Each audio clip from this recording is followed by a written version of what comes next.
Breaking news చూస్తున్నాం. కర్ణాటకను ఊపేస్తున్న Revanna rape ఆరోపణల కేసులో పురోగతి వస్తోంది. హెచ్డి రేవన్న నివాసానికి చేరుకున్న సిట్ అధికారులు ఆయన ఫోన్ను సీజ్ చేశారు. ప్రస్తుతం రేవన్నను విచారిస్తున్నారు సిట్ అధికారులు. మహిళను కిడ్నాప్ చేసిన ఆరోపణలు ఎదుర్కొంటున్న రేవన్నకు లుకౌట్ నోటీసులు జారీ చేశారు. రేవన్న ఫామ్ హౌస్ లో పనిచేస్తున్న మహిళను ఆయన కిడ్నాప్ చేసినట్టు మహిళ కుమారుడు ఫిర్యాదు చేశారు. మహిళా కుమారుడి ఫిర్యాదు మేరకు కేసు నమోదు చేశారు పోలీసులు.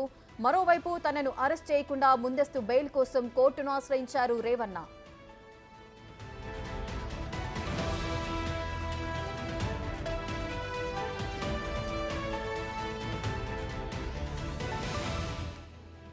కర్ణాటక సీఎం సిద్ధరామయ్యకు కాంగ్రెస్ అగ్రనేత రాహుల్ గాంధీ లేఖ రాశారు. మహిళలను లైంగిక వేధింపులకు గురి చేసిన ప్రజ్వల్ రేవన్నపై కఠిన చర్యలు తీసుకోవాలని కోరారు. బాధితులకు సాధ్యమైన సహాయాన్ని అందించాలని లేఖలో పేర్కొన్నారు రాహుల్ గాంధీ.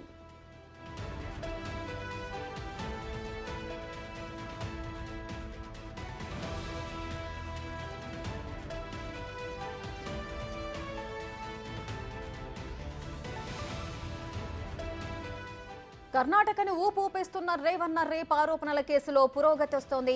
హెచ్డి రేవన్న నివాసానికి చేరుకున్న సిట్ అధికారులు ఆయన ఫోన్ను సీజ్ చేశారు. ప్రస్తుతం రేవన్నను విచారిస్తున్నారు సిట్ అధికారులు. మహిళను కిడ్నాప్ చేసిన ఆరోపణలు ఎదుర్కొంటున్న రేవన్నకు లుకౌట్ నోటీసులు జారీ చేశారు. రేవన్న ఫామ్ హౌస్ లో పనిచేస్తున్న మహిళను ఆయన కిడ్నాప్ చేసినట్లు మహిళ కుమారుడు ఫిర్యాదు చేశారు. మహిళా కుమారుడి ఫిర్యాదు మేరకు కేసు నమోదు చేశారు పోలీసులు. మరోవైపు తనను అరెస్ట్ చేయకుండా ముందస్తు బెయిల్ కోసం కోర్టును ఆశ్రయించారు రేవన్న.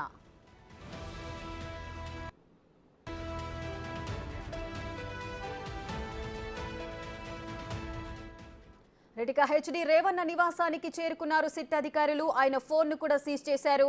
ఆయన కోసం లుకౌట్ నోటీసులు కూడా జారీ చేశారు. దీనికి సంబంధించిన పూర్తి డీటెయిల్స్ మా ప్రతినిధి శివ లైవ్ లో అందిస్తారు. శివ, అసలు ఏం జరుగుతోంది? రేవన్న ప్రస్తుతం ఎక్కడున్నారు?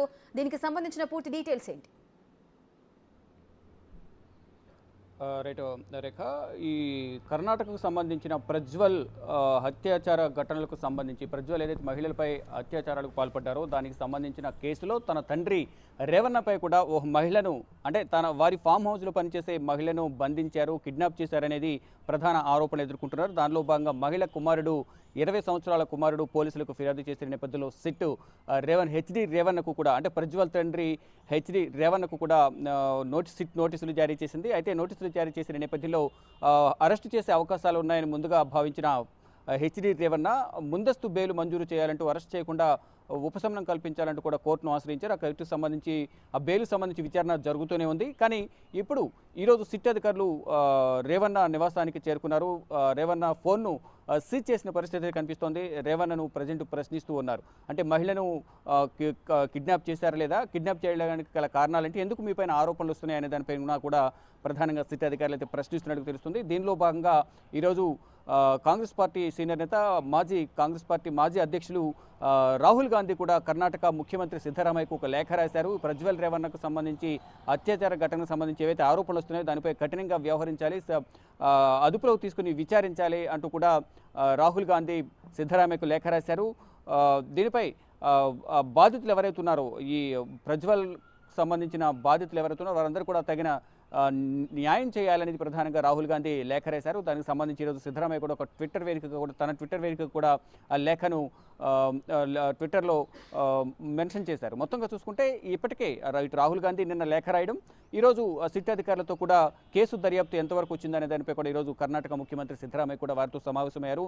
కేసు పూర్వపరాలు, అసలు కేసు ఎప్పుడు ఇది మొదలైంది, ఎప్పుడు ఎవరు కంప్లైంట్ చేశారు, ఎంతమంది బాధితులు ఉన్నారు, ఈ వీడియోలు ఏ విధంగా బయటకు వచ్చాయి, ప్రజ్వల్ రేవన్న పారిపోవడానికి ఎవరైనా సహాయం చేశారా, అసలు ఎటువంటి ఆరోపణలు ఉన్నాయనే దానిపై కూడా ప్రధానంగా సిట్ అధికారులతో సిద్ధరామయ్య కూడా సమావేశమై ప్రధానంగా చర్చిస్తున్నారు. ఇప్పటికే సిట్ అధికారులు గత 3 రోజుల క్రితమే వారం రోజుల్లోగా సిట్ అధికారుల ముందు హాజరవ్వాలంటూ కూడా సిట్ నోటీసులు జారీ చేసిన నేపథ్యంలో 15వ తేదీన జర్మనీ నుంచి 12 గంటలకు అక్కడి నుంచి రాబోతున్నారు. 15వ తేదీన బయలుదేరుతున్నారు ప్రజ్వల్ రేవన్న.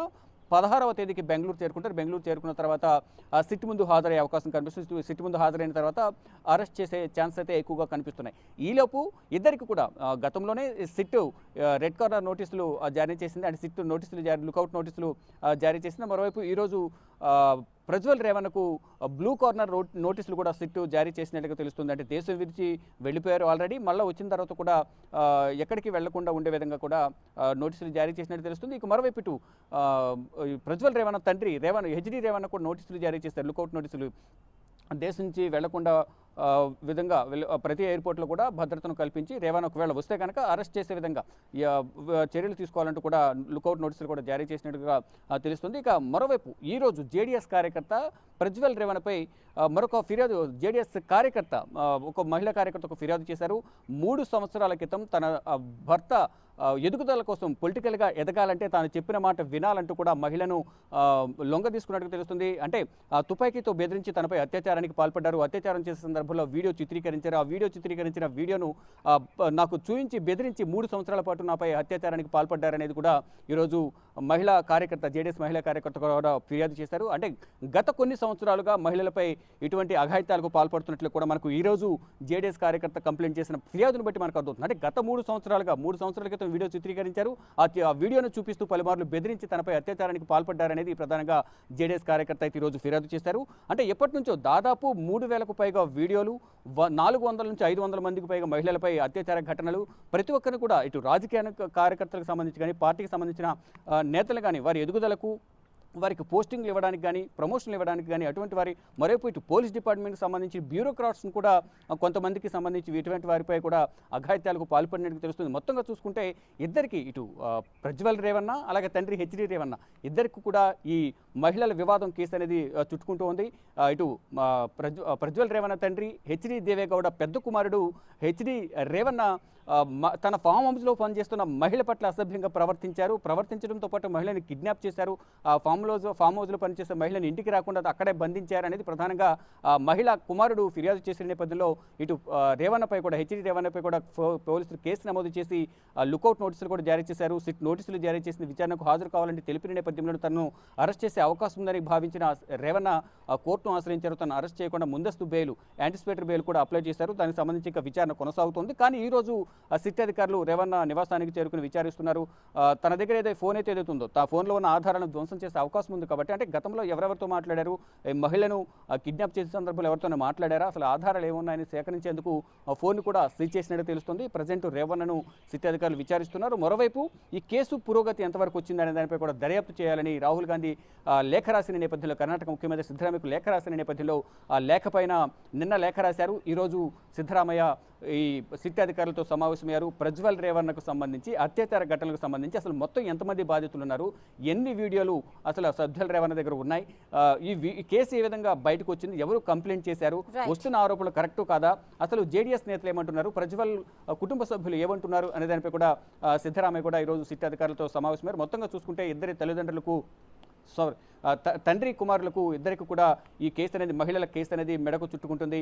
ఈ 15వ తేదీన జర్మనీ నుంచి రాగానే 15వ తేదీన మధ్యాహ్నం 12 గంటలకు జర్మనీ నుంచి అక్కడ బయలుదేరిపోతున్నారు. 16వ తేదీన బెంగళూరు రీచ్ అవుతారు ప్రజ్వల్ వచ్చిన వెంటనే సిట్ అధికారులు అదుపులో తీసుకుంటారు. తర్వాత ఇద్దరిని కూడా ప్రజ్వల్ రేవణ అలాగే హెచ్డి రేవణ తండ్రి కొడుకులు ఇద్దరిని కూడా సిట్ విచారించిన తర్వాత అదుపులో తీసుకునే అవకాశం కనిపిస్తుంది.